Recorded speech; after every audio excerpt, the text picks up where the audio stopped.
Hoje, nossa aula de abdômen agudo obstrutivo é uma daquelas nossas causas todas de abdômen agudo que vocês aprenderam e que agora nós estamos dividindo uma por uma. Vocês vão ver que no livro não existe esse capítulo de abdômen agudo obstrutivo, ele é fragmentado, mas no final da aula, na referência para vocês, eu vou mostrar para vocês onde estão esses capítulos no livro.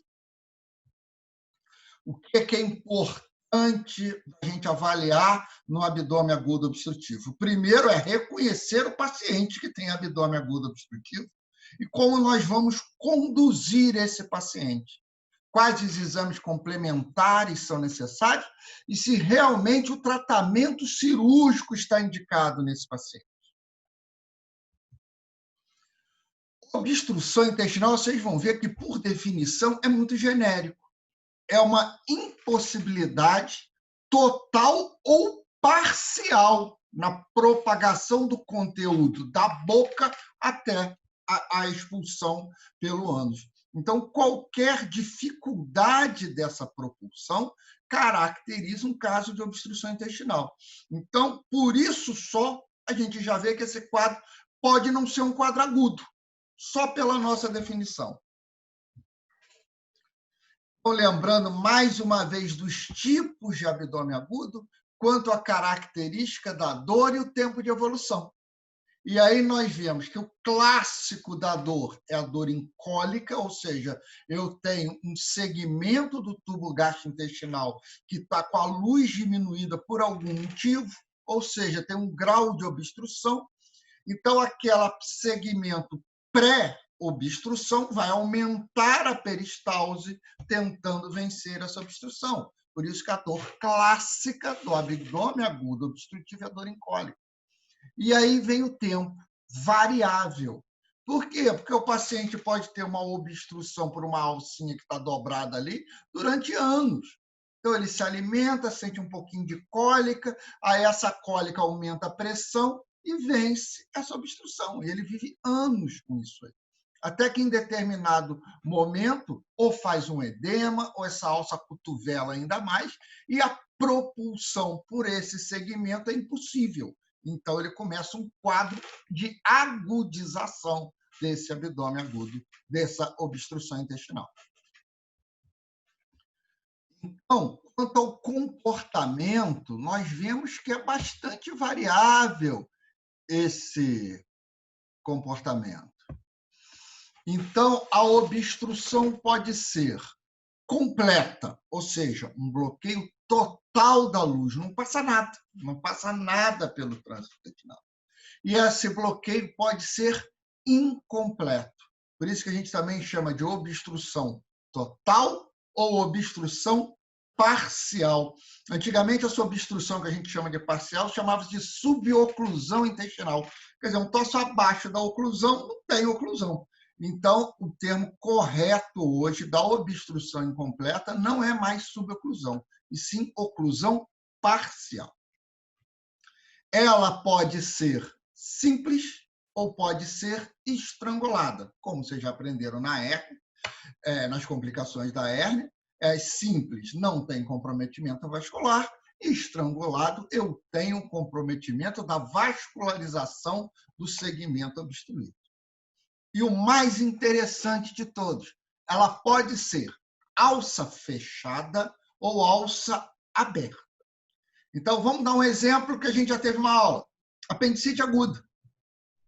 Lembra que a gente falou que a principal causa da apendicite aguda é a obstrução da luz do apêndice, seja por fecalito, seja por hiperplasia linfóide.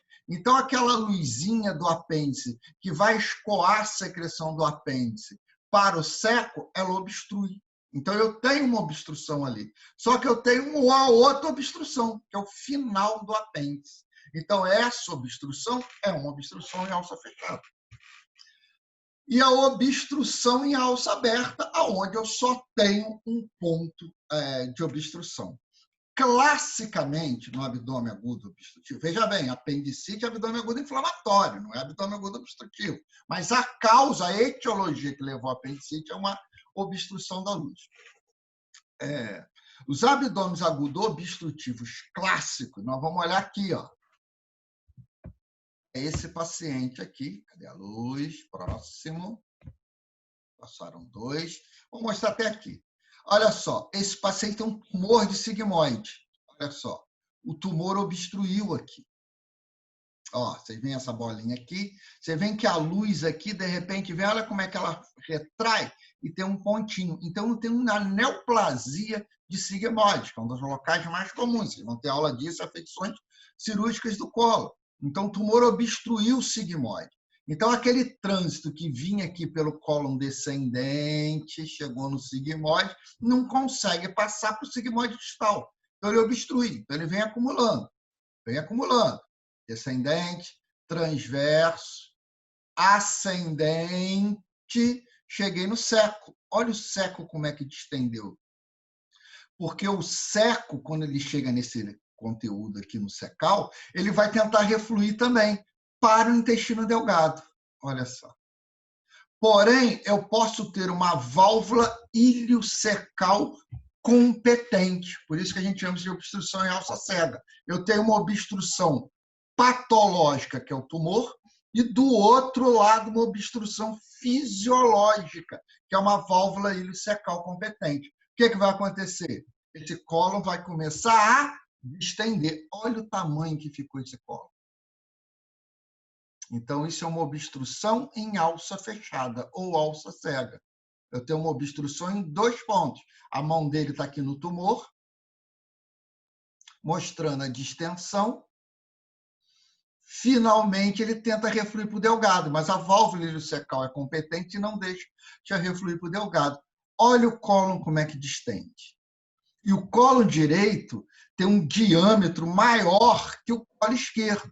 Olha só, vocês veem aqui, ó, como é que está. E o seco de toda a porção do cólon é que tem maior diâmetro. E segundo Laplace, quanto maior o diâmetro, maior a pressão dentro do órgão.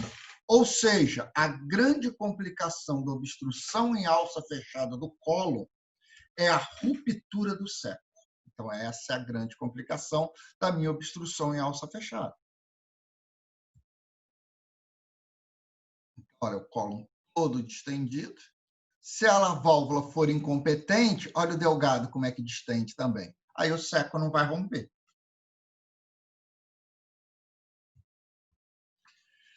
Quais as causas da obstrução? Então, você viu que nós temos várias classificações. Então, primeiro, quanto ao comportamento, que ela pode ser total ou parcial, pode ser simples ou complicado, pode ser alça fechada, quando eu tenho 2 pontos, ou alça aberta.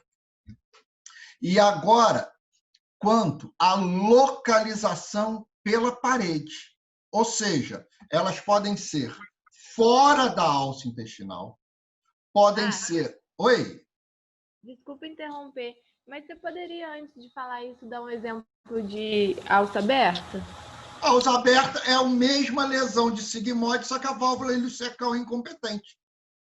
Alça aberta, eu só tenho 1 ponto. Alça fechada é quando eu tenho 2 pontos. Normalmente, o segundo ponto é fisiológico. Foi?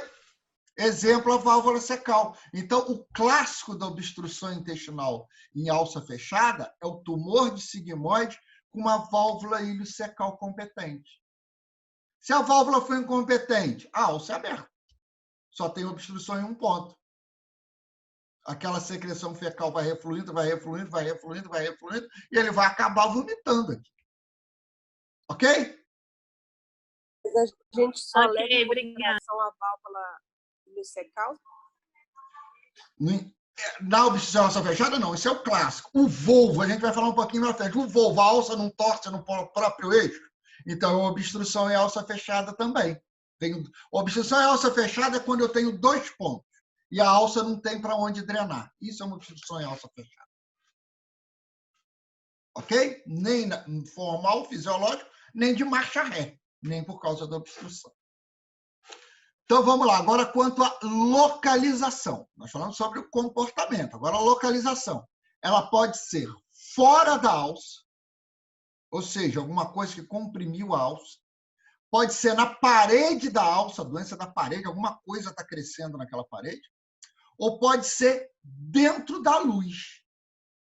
Então, as causas intraluminais, normalmente, corpo estranho, que são os bezoares, seja qual for, e um que nós aprendemos quando falamos lá atrás um pouquinho de colecistopatia, o ilho biliar. O paciente faz colecistite, o cálculo sai da vesícula e cai no intestino e acaba obstruindo aquela luz. Então, intraluminal, tá? Obstrução por ascaris, qualquer obstrução dentro da luz intestinal.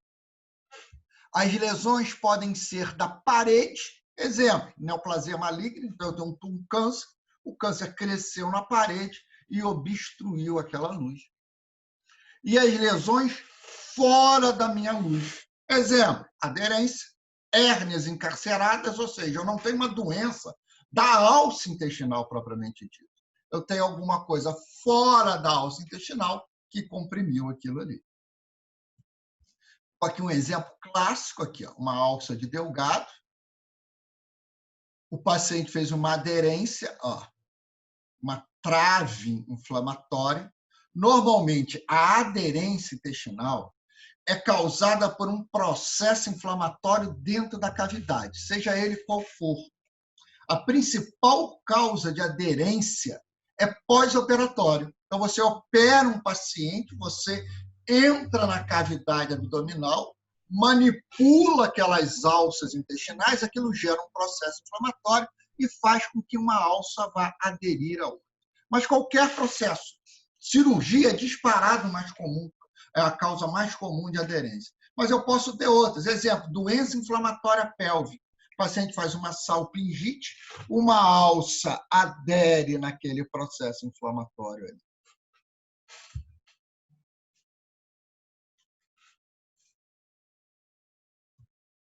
Aqui mostrando outra aderência, ó. A alça aderiu na parede, então, por exemplo, eu tenho uma incisão aqui, fiz um corte, a alça foi lá naquela área de processo inflamatório e aderiu na parede. Então, vocês veem que ela acotovela.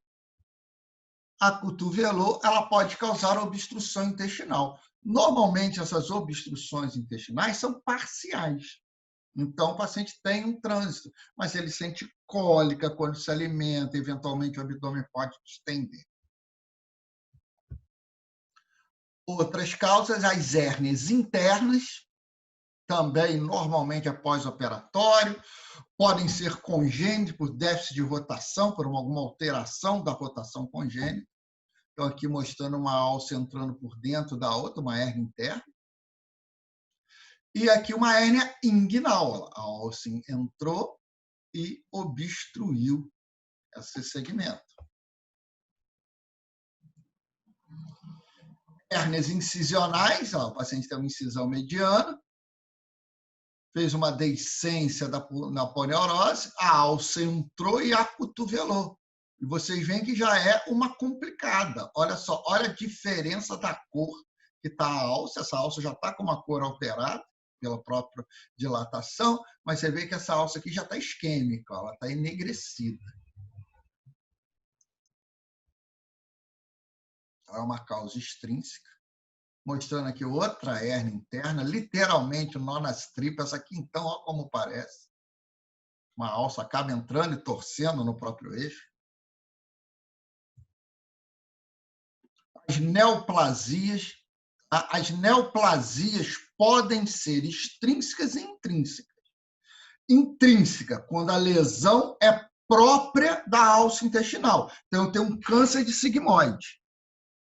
Porém, eu posso ter um câncer de qualquer local, vamos dizer, um câncer hepático, um hepatocarcinoma.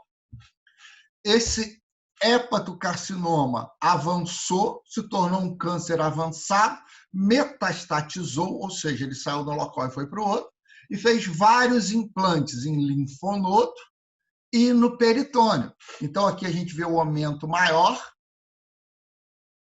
um linfonodo daquele aumento maior, ó, que a gente chama de carcinomatose, quando esse câncer fica difuso em toda a cavidade abdominal, comprimindo a alça do ilho, extraluminal. O câncer não é primário da alça intestinal. Outras causas intramurais, então aqui eu estou mostrando a doença de Crohn, olha o ilho terminal, olha a alça espessada. Então aqui a gente vê um exame contrastado, com a diminuição dessa luz intestinal. Aqui uma peça cirúrgica mostrando, olha o espessamento do ilho. Então, isso pode levar a obstrução, quadro obstrutivo. Além de diminuição da luz, essa alça espessada, ela diminui a motilidade. O volvo, aqui ela torce no próprio eixo, então está mostrando aqui a torção da alça intestinal, então é uma obstrução em alça fechada também, ou seja, obstruído em 2 pontos. Foi necessário ressecção. Estenose, é uma anastomose, o paciente operou previamente, fez uma anastomose de uma alça com a outra. Vocês lembram que a fase final da cicatrização é retração da cicatriz, então, eventualmente, eu posso ter uma estenose. Uma estenose da parede, então é uma causa intrínseca da própria parede. O divertículo de Meckel pode fazer um processo inflamatório e obstruir isso aqui, também seria uma causa intrínseca. A intuscepção, uma alça entra dentro da outra, também é uma causa intraluminal ou intrínseca.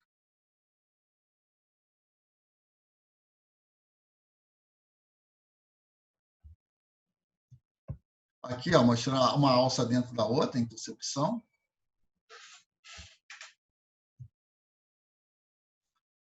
E a causa intraluminal seria os bezoares. Aqui, no caso, um raro casca de tangerina. O ilho beloar, aqui, mostrando um cálculo lá na luz do duodeno, então causou obstrução intestinal. E ascaris, que é uma obstrução clássica.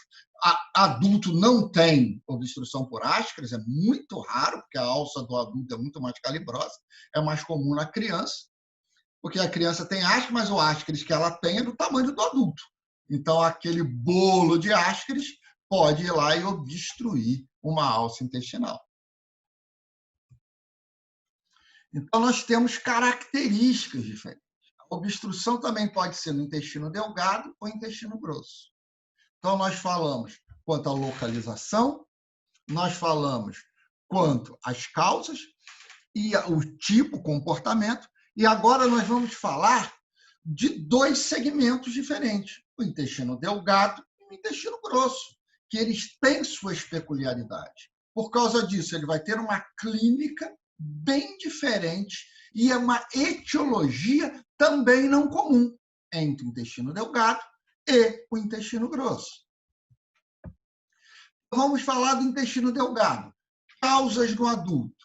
Disparado, as 3 principais causas são aderência, então que a gente já falou.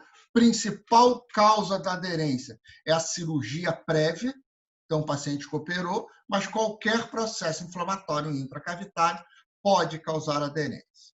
Normalmente, as aderências causam obstruções parciais, o paciente convive bem com essa obstrução.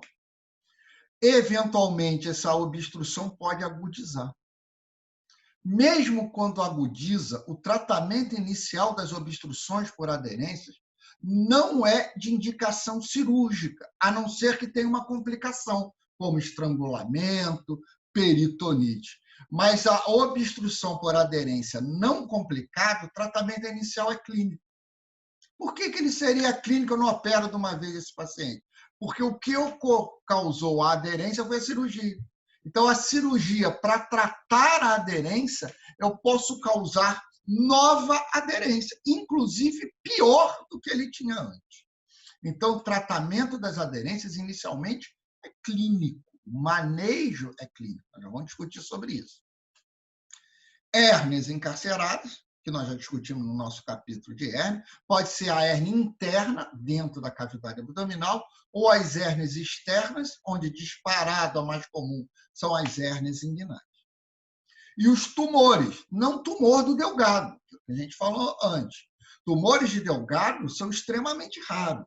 Nós estamos falando de tumores extraluminares. Então, são cânceres avançados que causam metástase, um linfonodo ou uma massa tumoral dessa avançada comprime o intestino delgado.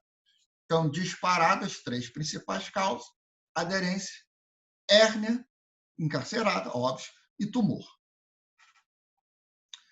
Já no intestino grosso, disparado a primeira causa, neoplasia. Então, as neoplasias, principalmente de reto sigmoide ou do colo esquerdo, são as principais causas de obstrução. Seguida por estenose, pós-diverticulite e o volvo. Há um empate técnico nesses dois aí. Normalmente o volvo vem como na maioria dos livros, inclusive no nosso, falando como segunda causa. Mas às vezes muda de um trabalho para outro. Tá? Então, volvo e estenose pós-diverticulite. As obstruções de intestino delgado são mais comuns no paciente jovem, visto as etiologias. A de intestino grosso, mais comum no paciente idoso. Então, você vê até, começou já a mudar uma característica. Então, você viu que as etiologias são diferentes, tanto do delgado quanto do grosso, e a faixa etária também existe uma diferença. Delgado é mais comum no adulto jovem, e o grosso é mais comum no adulto idoso. Fisiopatologia clássica. Você tem uma obstrução da luz. A alça tenta aumentar aquela peristalse para vencer essa obstrução. Esse aumento dessa peristalse vai acarretar, exacerbado, vai acarretar num edema dessa parede. Aquela mucosa que era para ser absortiva exclusivamente passa a ser pró-secretora. Há um acúmulo de gás previamente a essa obstrução, então essa alça vai distender. Com isso, esse aumento da luz intestinal e esse edema facilita a hiperproliferação das bactérias e cada vez começa mais a reter gás. Um detalhe que vocês não podem esquecer é o seguinte: a distensão abdominal é causada principalmente pela deglutição do ar, pela aerofagia. Você respira, você fala e você deglute o ar. Como aquela alça está obstruída, aquele gás que você deglutiu tem dificuldade de passar e o abdômen distende. Lógico que o metabolismo anaeróbio da bactéria produz gás, mas esse gás que ela produz é insuficiente a médio e curto prazo para causar distensão abdominal. Esse é um dado importante.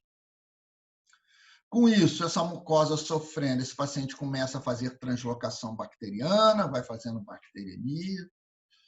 A perpetuação desse processo, aquela alça edemaciada, aquela translocação importante da bactéria, o paciente vai fazendo toxemia, vai fazendo leucocitose, quadros febris, pode ter uma infecção associada da alça, da parede ou mesmo da cavidade abdominal e cada vez mais piorando a distensão abdominal desse paciente.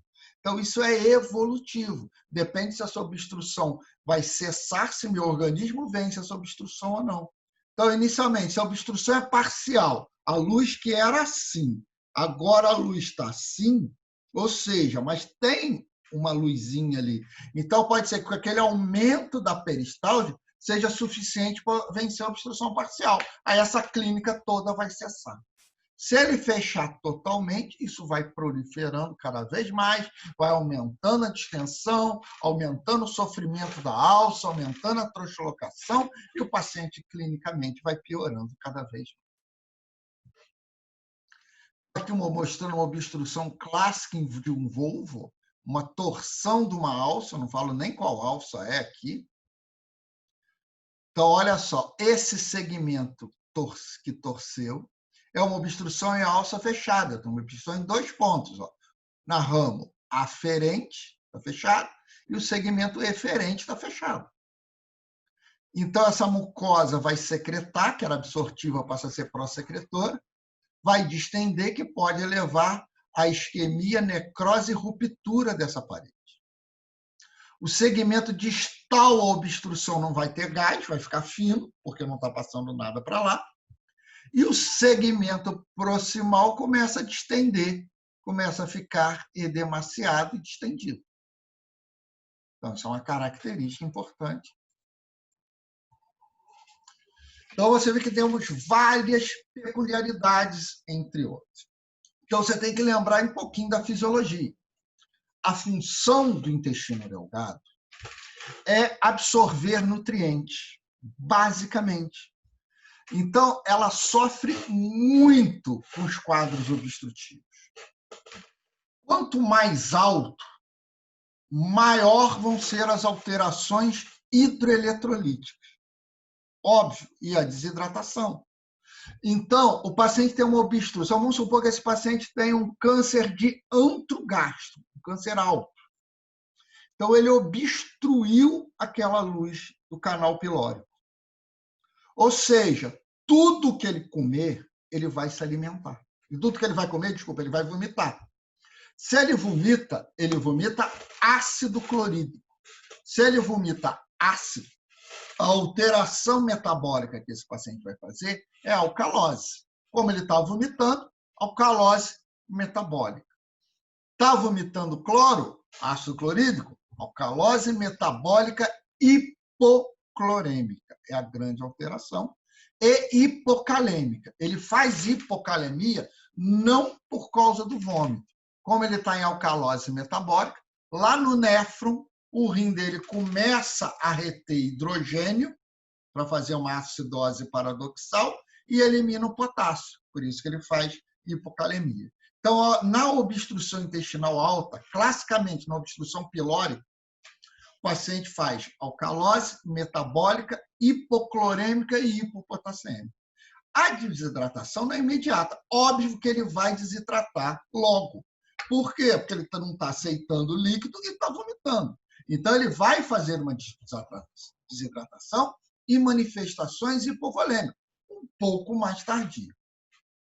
Quando a obstrução é baixa, exemplo, ilho distal, ele obstrui ali e aquela alça toda do delgado começa a edemaciar, ele passa a parar de absorver o líquido. E o pior, aquela mucosa que era absortiva, com edema, ela passa a ser prosecretora. Então, ele vai perdendo líquido para o terceiro espaço. Então, ele faz muita manifestação hipovolêmica. Então, quanto mais baixo no intestino delgado, maior é a manifestação de hipovolemia. E o vômito fecaloide, que a gente caracteriza como sendo colo, porque fezes está no colo, isso não é uma inverdade, isso é uma inverdade. Por quê? Porque o ilho distal já tem bactérias muito semelhantes à do cólon, em menor número, claro, mas bactérias semelhantes ao cólon, que dá aquele aspecto fecaloide ao vômito. Então, normalmente, o vômito fecaloide é uma característica das obstruções de delgado distais. Se a gente for agora pensar na obstrução do cólon, nosso tumor de sigmoide, por exemplo, que é o mais comum, a função do cólon é absorver líquido. Então, ele tolera muito mais aquela obstrução. Então, ele dá pouca manifestação hipovolêmica. Em compensação, existem muito mais bactérias. Então, esse paciente faz mais manifestações infecciosas. Então, os distúrbios hidroeletrolíticos, os distúrbios hipovolêmicos, são maiores no intestino delgado. Quanto mais distal, maior a manifestação hipovolêmica. O cólon tem pouca manifestação hipovolêmica e hidroeletrolítica. Isso, lógico que num quadro curto, tardiamente, lógico que vai ter. Porém, as manifestações infecciosas são mais comuns nas obstruções do cólon. Quanto às características.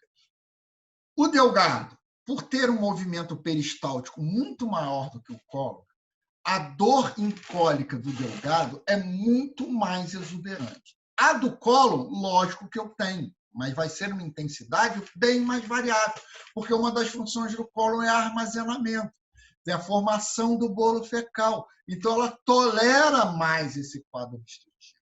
Então, as obstruções do cólon tendem a ser muito mais arrastadas que as obstruções do intestino delgado. As obstruções do intestino delgado, eu tenho burburinho, ou seja, o aumento da peristalse, e às vezes eu tenho até vasculejo. Você aperta a alça, você sente aquela alça cheia de líquido. Enquanto que o cólon, por ele se adaptar a essa obstrução, normalmente eu tenho muito mais de distensão abdominal que no delgado. Óbvio que no delgado eu posso ter também. Quando a dor, ambos são iguais, quando eu tenho uma isquemia e necrose, aquela cólica vai cessar, porque a alça morreu no segmento, então aquela cólica vai cessar, e a dor pode começar a se localizar pela perpetuação, pelo processo inflamatório infeccioso localizado. O delgado, o vômito é muito mais precoce, porque ele é mais alto, ele não se adapta muito como reservatório, é o cólon que é o reservatório, então o delgado vai vomitar muito mais, e o vômito fecalóide é mais comum no segmento distal, principalmente íleo distal. O delgado, eu posso ter diarreia no início, principalmente nos quadros de suboclusão, e o cólon, eu tenho o clássico, que é a parada de eliminação de gases e fezes. Então, isso é para mostrar para vocês que a clínica vai mudando muito. Depende do grau de obstrução que esse paciente tem. Então, é um apanhado rápido disso aqui. A obstrução pode ser de delgado ou a obstrução pode ser do intestino grosso. Principais causas do intestino delgado: aderência, hérnia encarcerada e os tumores extraluminais. Principais causas no intestino grosso: tumores do colo, que é o mais comum no colo, principalmente na junção reto-sigmoide, volvo e diverticulite. Delgado é mais comum no jovem, cólon é mais comum no idoso. A clínica do delgado é mais exuberante, dá mais manifestações hidroeletrolíticas e ácido básico, mais clínica de cólica. O cólon dá pouca manifestação hidroeletrolítica e ácido básico, há uma tendência maior à distensão abdominal e evolui mais com parada de eliminação de flatos e fezes.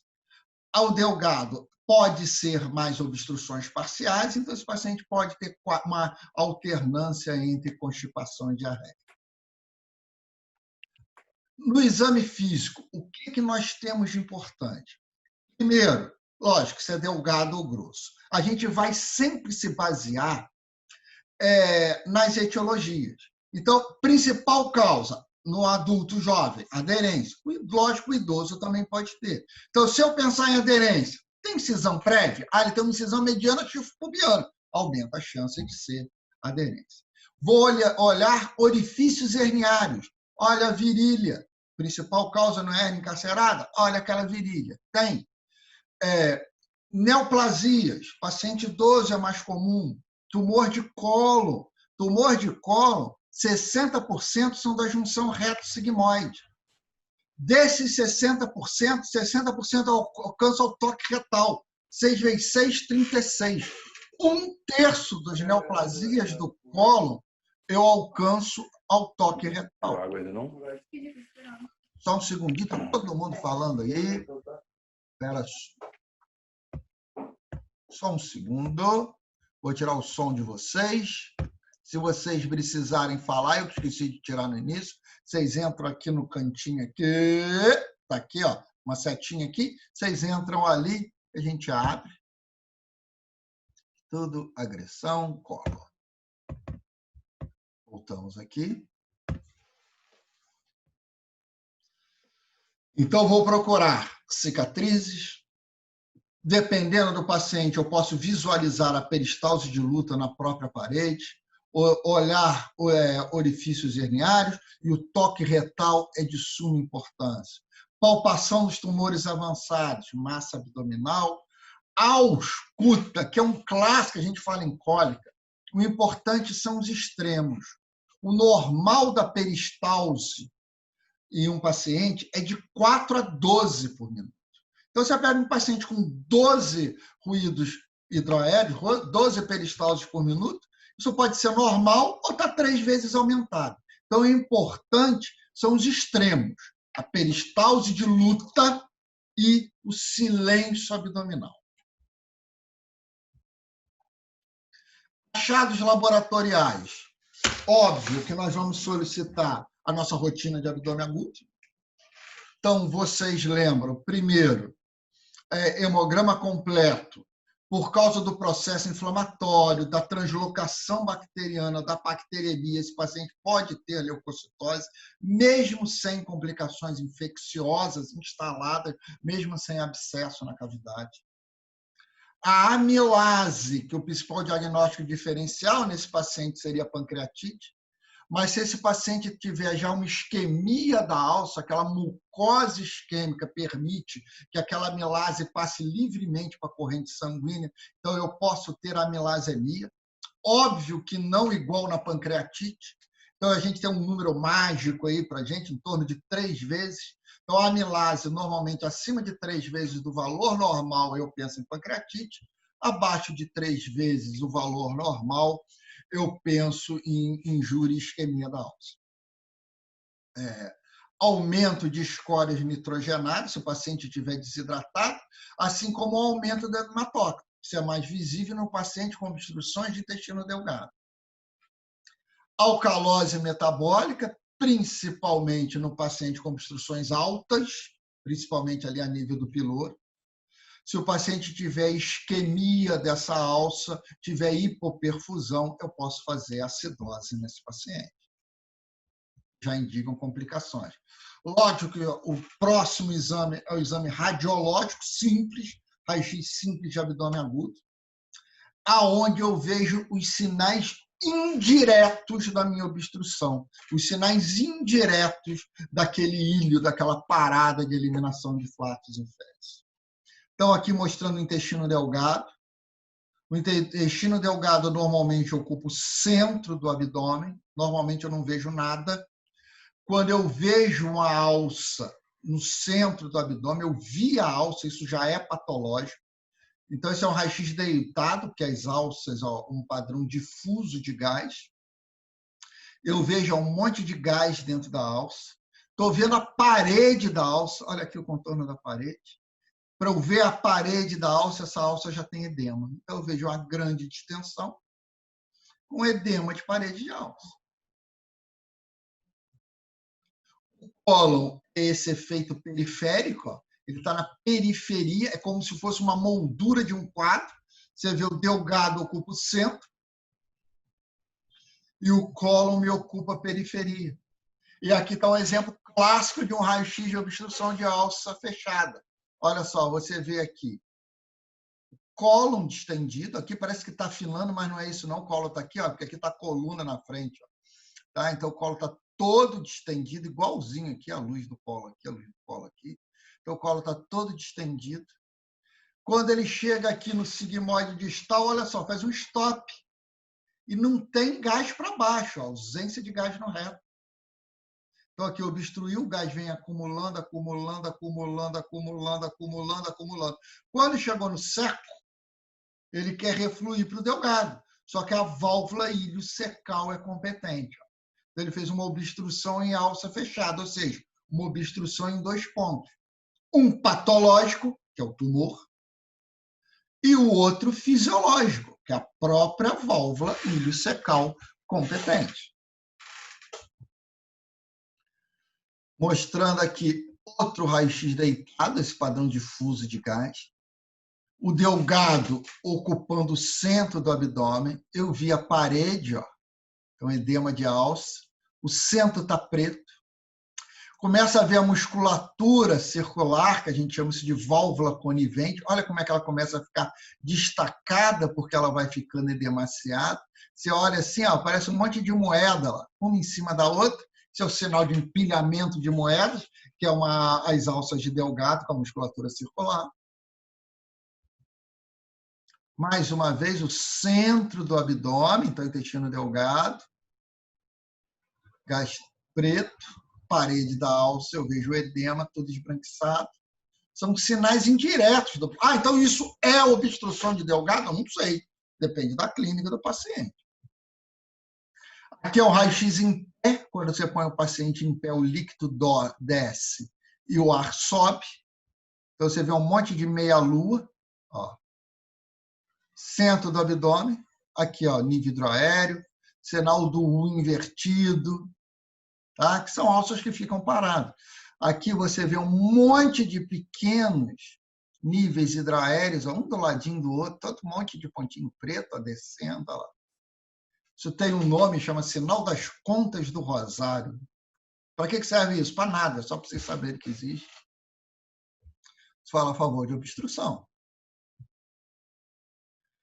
Aqui mostrando o volvo, uma torção aqui, aqui é a área da torção. Você vê um afilamento, uma distensão, um C invertido. Aqui você vê um grande nível líquido no centro do abdômen.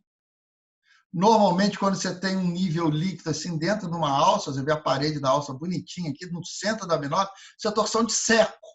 Seco não é comum torcer, é raro. Normalmente é secundária da apendicite. O paciente faz uma apendicite, você lembra que a alça intestinal migra para aquela área para restringir o processo inflamatório e o aumento acaba torcendo aquele segmento e faz com que o seco faça uma obstrução. Uma obstrução é a alça fechada do seco. Aqui, sinal do grão de café. Lindo. Olha lá. Parece um grão de café. Isso é a torção de sigmoide. A alça torce no próprio eixo do sigmoide. A gente vai falar um pouquinho de volvo de sigmoide. Aqui uma colonoscopia desfazendo essa torção. Olha só, parece um feijão. Ou café, tanto faz. Sinal do grão de café ou sinal do grão de feijão. Classicamente é grão de café. Exame contrastado raramente é feito, principalmente nas suspeitas de obstrução complicada. Se o paciente tiver necrose, perfuração, e você der bário para o seu paciente, você faz uma perfuração, cai bário na cavidade peritoneal, eu vou fazer peritonite química, que é tão ou mais grave que a peritonite bacteriana.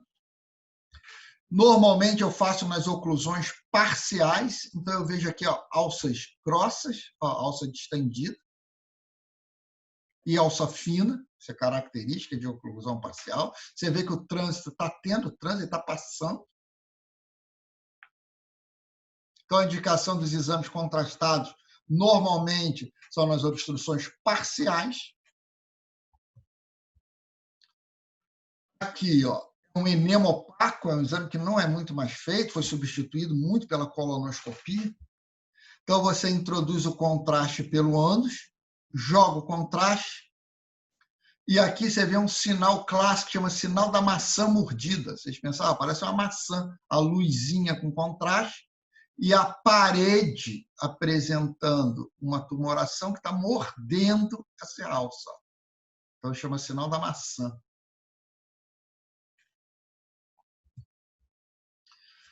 Então, como é que eu vou manejar uma obstrução? Agora é um ponto importante. Então, a gente já descobriu como é que eu suspeito. E o detalhe que a gente falou o tempo todo, essas obstruções podem ser parciais, podem ser totais. Se a obstrução é total complicada, o paciente chega para você com grande distensão, séptico, sinais de irritação peritoneal, peritonite franca, isso aí é laparotomia. Mas ele chega com uma obstrução parcial, exemplo, aderência intestinal. E eu sei que a cirurgia que trata a aderência é uma das causas de nova formação de aderência. Então, o tratamento inicial é clínico. Intestino delgado, precocemente, dá grandes alterações hidroeletrolíticas. O cólon não, ele tolera mais, mas óbvio que tardiamente ele pode causar alterações volêmicas e eletrolíticas. Tratamento inicial, então, o paciente desidratado, reposição volêmica. Então, é a primeira coisa que você faz. Acesso venoso e vou hidratar o meu paciente. Normalmente, só hidratação com soro fisiológico, você já corrige a maioria dos distúrbios hidroeletrolíticos. O paciente tiver hipocalemia importante ou tiver outra alteração eletrolítica, você acaba repondo.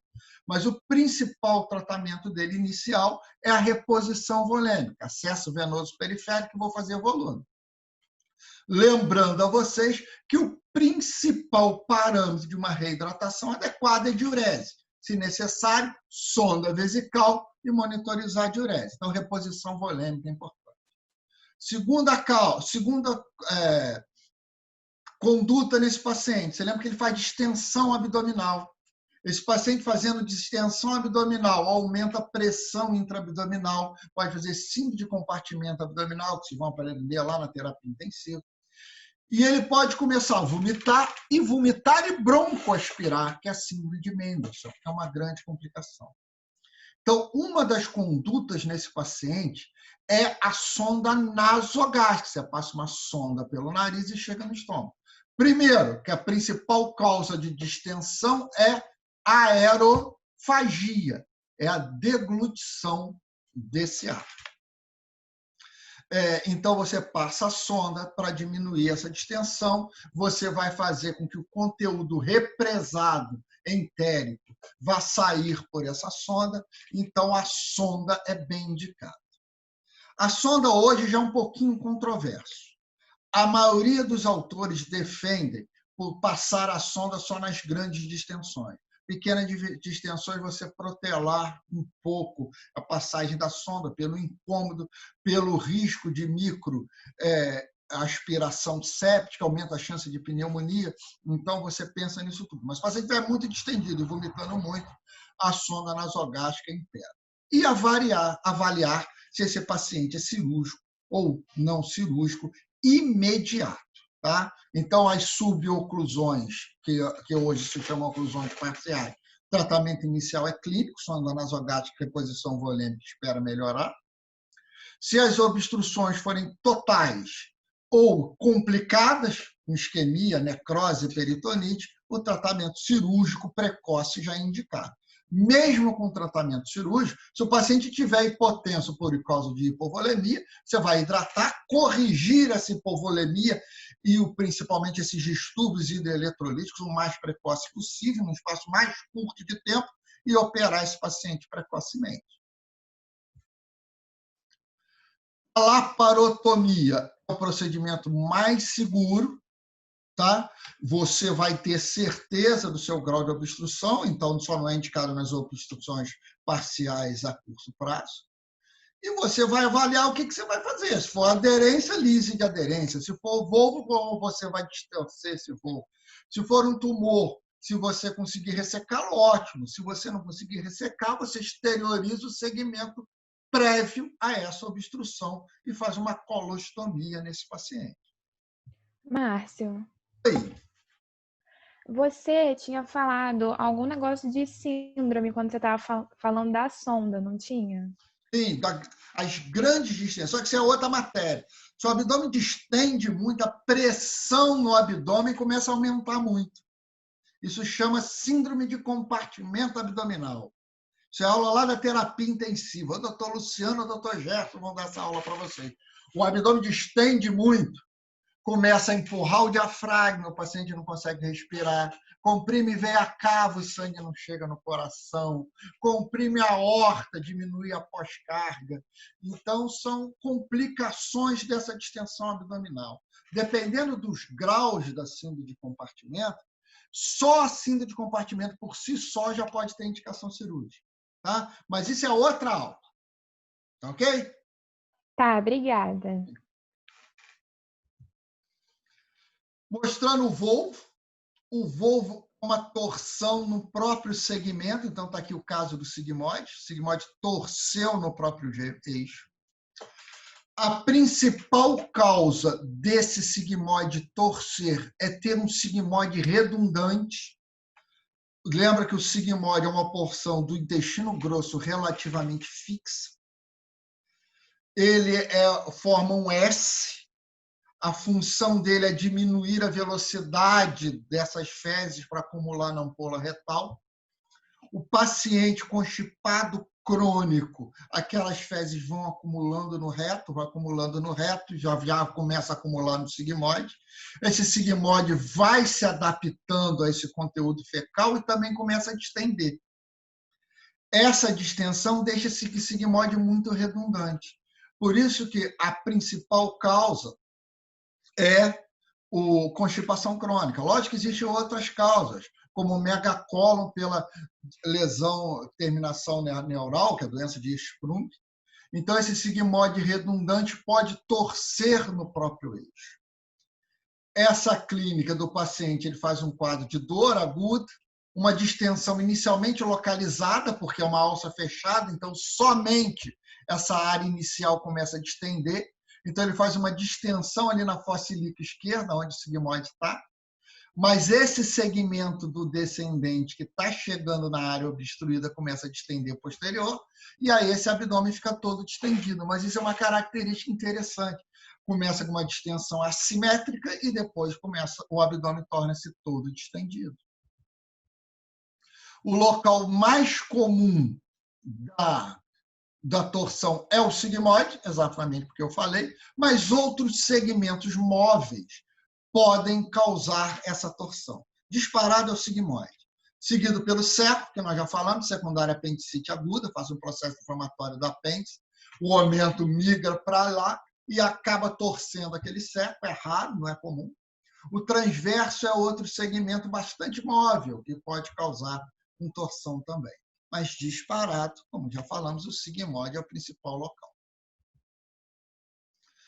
Tratamento, então, a suspeita é clínica, o paciente com história de constipação intestinal, começou, de repente, com parada de eliminação de gases e fezes, o abdômen começou a distender inicialmente mais na fossa ilíaca esquerda, depois tornou-se difuso, teve vômito, mais náusea do que vômito. Você suspeitou, faz a rotina radiológica de abdômen agudo, a rotina laboratorial. Se não tiver complicado, o que é não tiver complicado? O paciente não tiver necrose de alça, peritonite, então o leucócito praticamente normal. Como dá pouca manifestação hidroeletrolítica, ácido básico, hematóxico, está normal também, que ele não vai desidratar. Se não tiver isquemia da alça, amilase vai estar normal também. Você faz o raio-x, você vai ver aquele sinal no nosso grão de café. Se tiver suspeita de complicação, peritonite, necrose, isquemia da alça, o tratamento é cirúrgico. Você vai laparotomizar e vai ressecar aquele pedaço doente. Se o paciente não tiver sinais evidentes de isquemia e necrose, está indicada a colonoscopia. Através do colonoscópio, você tenta desfazer esse volvo.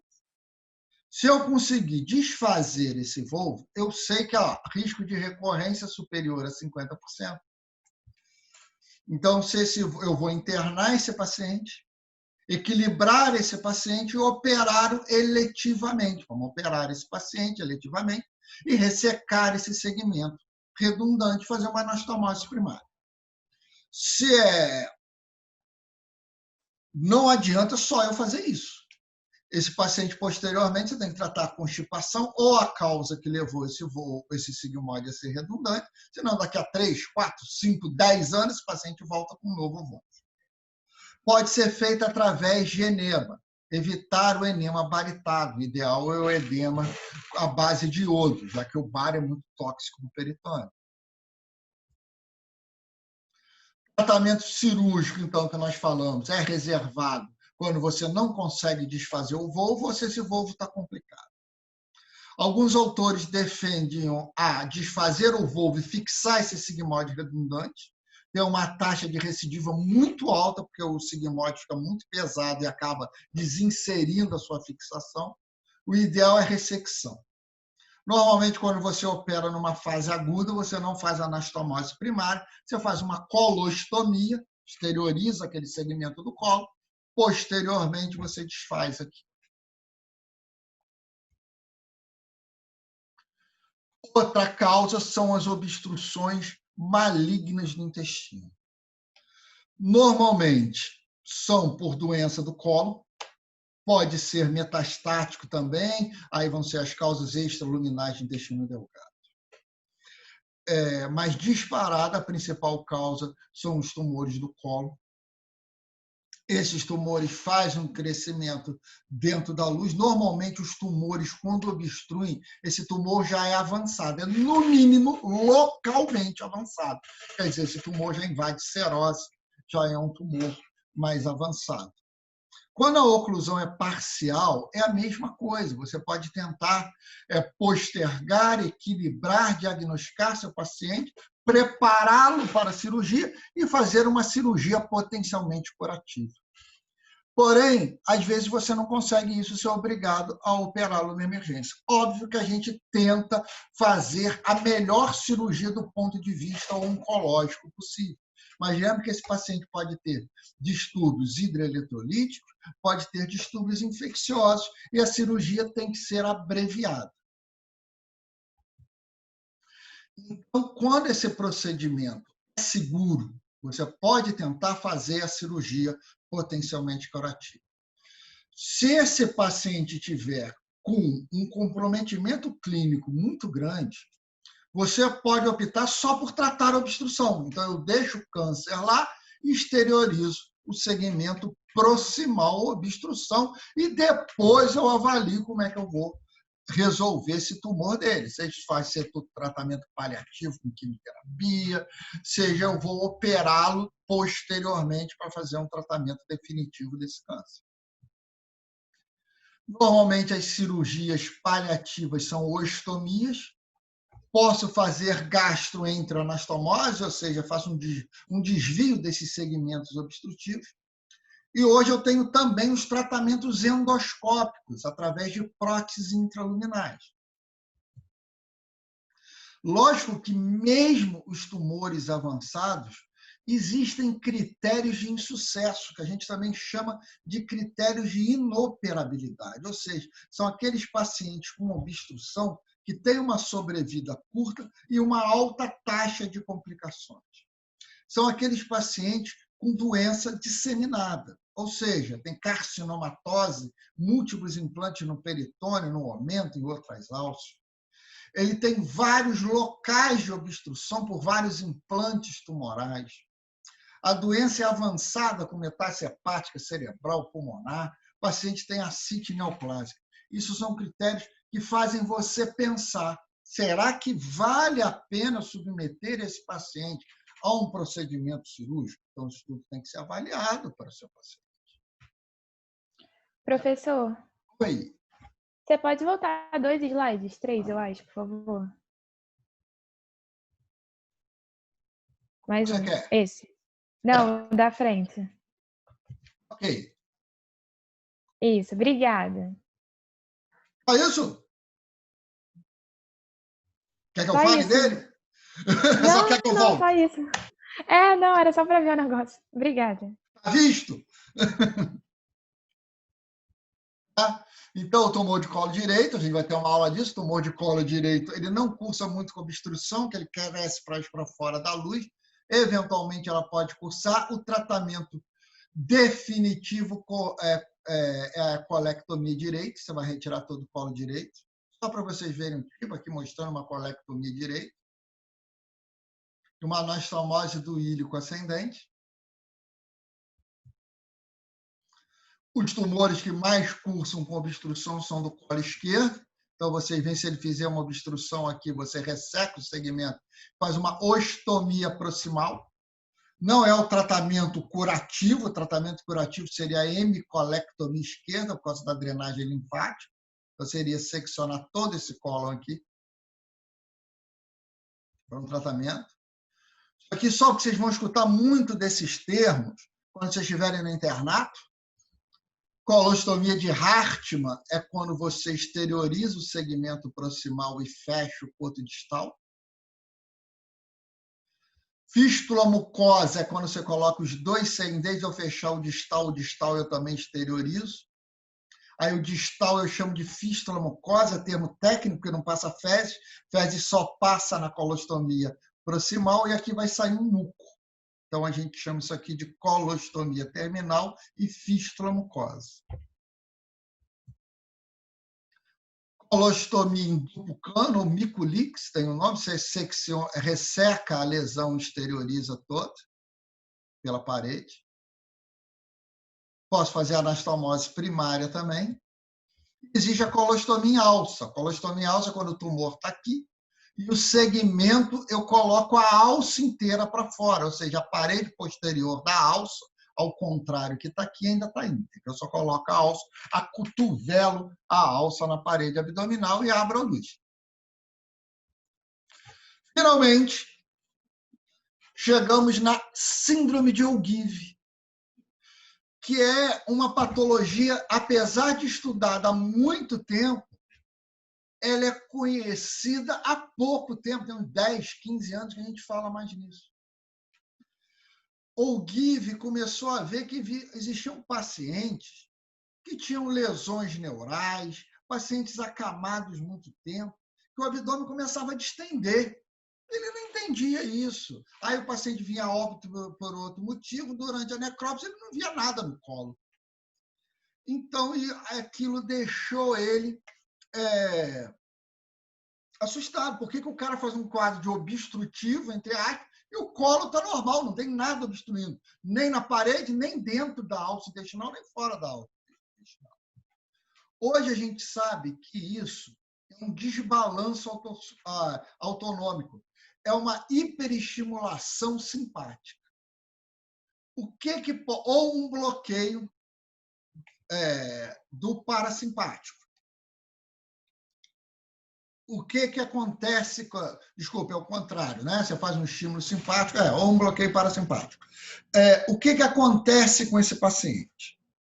Esses pacientes, o comum disso, mais comum disso, são pacientes psiquiátricos. Se você for, por exemplo, no manicômio, vocês vão ver que a maioria tem aquele abdômenzinho distendido. E esses pacientes fazem uso de neurolépticos. Esses neurolépticos, ele faz um espasmo na musculatura. Então, o cólon distende.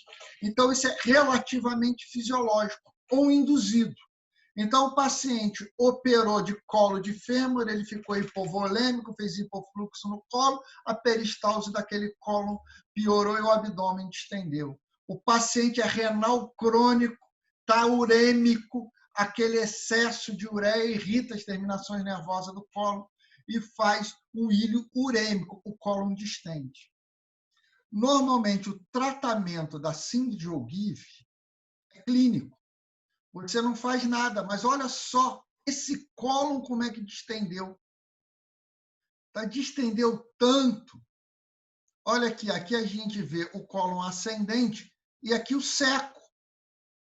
Está tão distendido que a grande complicação pode ser ruptura do seco. Então, igual na obstrução em alça fechada. Então, a síndrome de Ogilvy é uma doença clínica. Você tira, se o paciente toma neuroléptico, você tira o neuroléptico.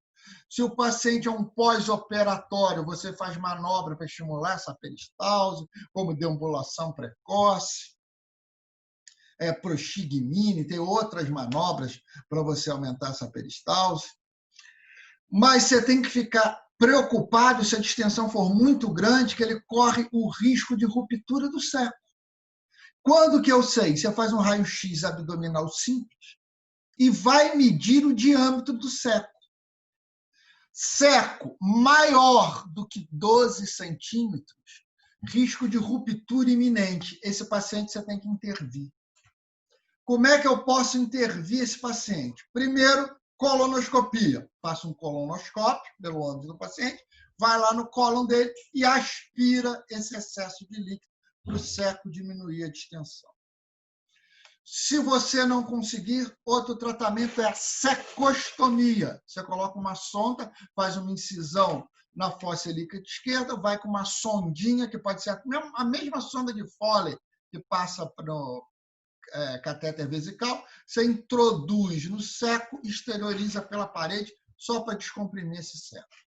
Se tiver ruptura e necrose dessa parede, não tem jeito, a conduta é laparotomia exploradora e ressecção dessa lesão.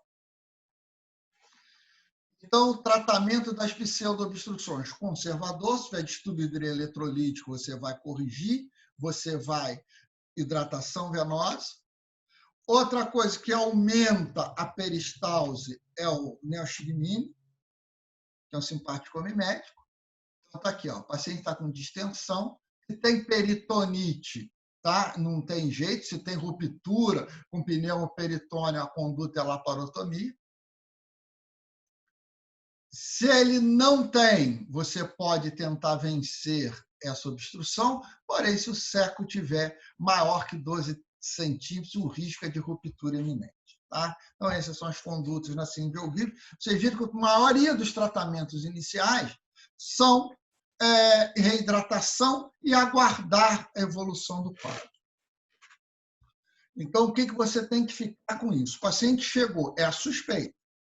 Lembra bem, a distensão abdominal não quer dizer que esse abdômen agudo é obstrutivo. É uma série de fatores. Se o paciente tiver apendicite aguda tardia, as alças intestinais migram para aquela área do processo inflamatório, vão ficar paréticas aqui, ali, e aquele abdômen começa a distender. Então, essa distensão abdominal pode ser secundária a um processo inflamatório intracavitário. Tá? Pode ser secundário àquele nosso paciente que toma neurolépico. Por isso que chama síndrome de Ogilvy. Ou pseudo-obstrução intestinal. É uma falsa obstrução. É um ilho reflexo. Tratamento inicial. O paciente chegou no pronto-socorro. Hidratação venosa, presença de distensão e vômito, sonda nasogástrica. Alguns autores questionam passar sonda nasogástrica em todo mundo. Nossa rotina só passa sonda nasogástrica se o paciente estiver distendido ou com vômito. Avaliar esse paciente. Suspeita de aderência, tratamento inicial clínico, espera aquela aderência melhorar espontaneamente. Lembrando que a cirurgia para tratar a aderência é o que causa a maioria dos casos de aderência desse paciente. Hérnia encarcerada é a conduta da hérnia. Hérnia não complicada, com menos de 6 horas, eu posso tentar reduzir. Se tiver mais de 6 horas, ou sinais de complicação, com hiperemia da pele, conduta já é cirurgia emergencial. As neoplasias malignas, a mesmo raciocínio das aderências, obstrução total ou com sinais de complicação, tratamento emergencial, senão você tenta melhorar esse paciente. O vulvo, mesma coisa, sem complicação, grande tratamento, padrão ouro, é o padrão colonoscópio. Vocês viram que o raio-x é o grande exame, vocês viram que nem falamos de tomografia nesse segmento da aula. Lógico que ele pode ser usado com as mesmas indicações lá da nossa aula de abdômen agudo que nós tivemos. Tá? Como eu falei para vocês, não existe um capítulo propriamente dito de abdômen agudo obstrutivo. Ele está dividido, tá, nas aulas de tubo gastrointestinal que a gente tem no nosso livro referência, que é o 6. Então, o intestino delgado tem uma parte que fala sobre abdômen agudo obstrutivo do intestino delgado, está lá na página 2172, e um capítulo que fala sobre intestino grosso, que está lá na página 2316. Ok? Espero que tenham gostado. Perguntas? Aqui já fizeram uma pergunta aqui. Vamos lá. Tá lá, foi feito no meio da aula. Vou subir aqui um pouquinho para eu poder ver. É Mendelssohn, não Menderson. Vamos lá. Eu tinha ouvido um novo nome também. É assim de compartimento. Mendelssohn, não é Menderson, não. Não tem esse R, não. Não, já tirei a dúvida já. Lesão pulmonar aguda, isso. Tá bom. Síndrome de Mendelssohn, agora acertou até o L. Tá bom, exatamente. A sonda evita a broncoaspiração grosseira. Mas o questionamento da sonda fica por isso, que quando você passa a sonda, você inibe reflexo da tosse. Então, o paciente fica fazendo microaspiração séptica. Então, o paciente com muito tempo de sonda nasogástrica aumenta o risco de pneumonia. Por isso, esse paciente com sonda nasoenteral, você tem muito cuidado. Cabeceira tem que estar elevada. Quando você alimenta, tem que ter cuidado com a sepsia e antissepsia da sonda, porque aquela sonda ali na laringe, na faringe, inibe o reflexo da tosse. E ele fica fazendo microaspiração séptica. O importante é que vocês ficarem na avaliação. E o abdômen agudo obstrutivo, o tratamento inicial é avaliar se ele tem sinal de peritonite ou não tem. Se tem sinal de complicação, isquemia da alça, abscesso na cavidade, o tratamento é cirúrgico. Você vai operar e o diagnóstico de certeza é cirúrgico. Se ele não tem, você pode avaliar, iniciar com conduta conservadora, principalmente nos pacientes com aderência intestinal. Aderência é uma complicação ruim, é um manejo ruim, que a principal causa de aderência é cirurgia prévia. Então, eu opero um paciente com uma oclusão parcial por aderência, daqui a 3, 6 meses ele volta com uma oclusão total. Então, é pior. Ok? Perguntas mais? Professor, Oi? eu tenho. Quando a obstrução é estrangulada, com sinal de peritonite ou necrose, tem que dar antibiótico e operar ou só opera? Você opera tratamento de infecção. Normalmente, é igual a apendicite. O tratamento da infecção, além do tratamento cirúrgico, eu tenho um tratamento coadjuvante ao processo infeccioso. Então, é necessário antibiótico. O antibiótico, para sorte nossa, as bactérias são sempre as mesmas. Elas chegam por translocação bacteriana. Elas saem do colo do hílio distal e caem no peritônio.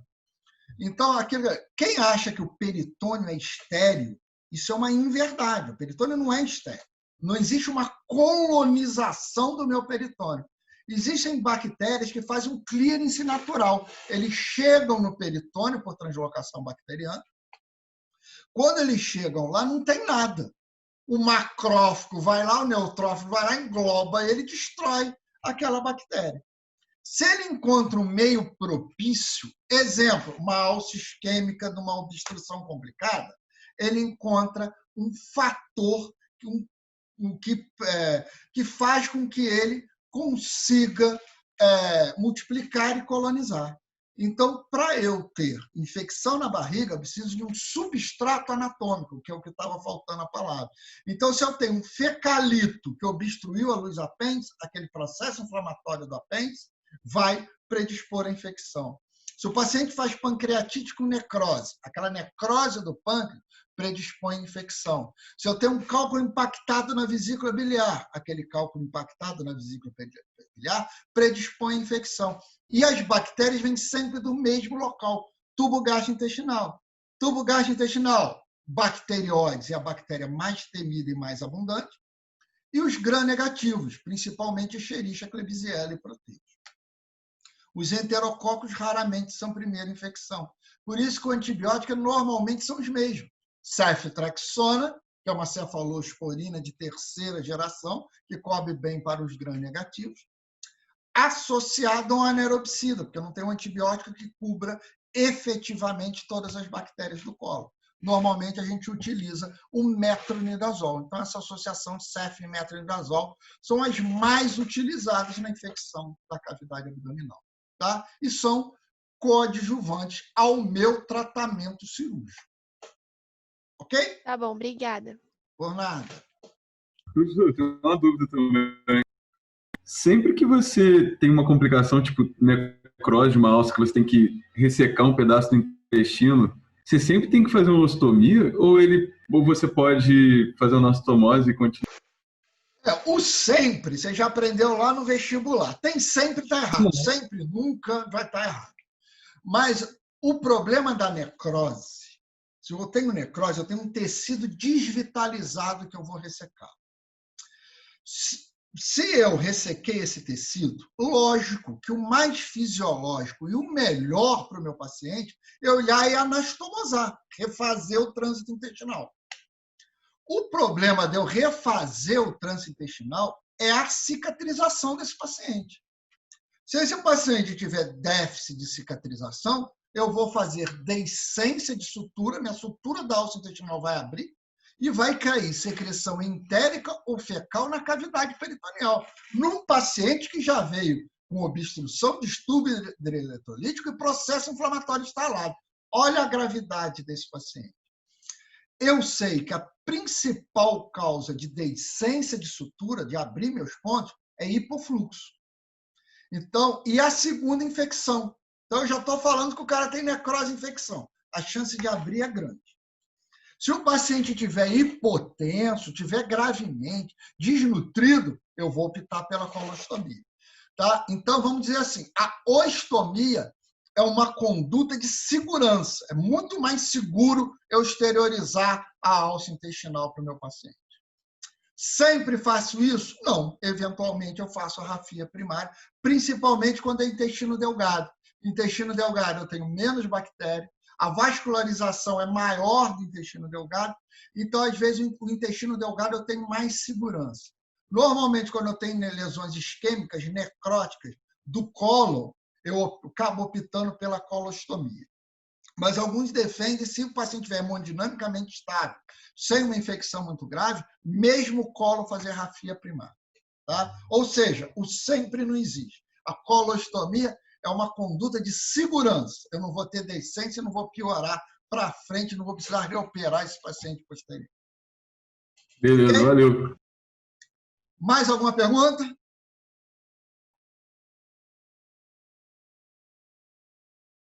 Nada? Então vamos fazer a Márcio. Oi, pode falar.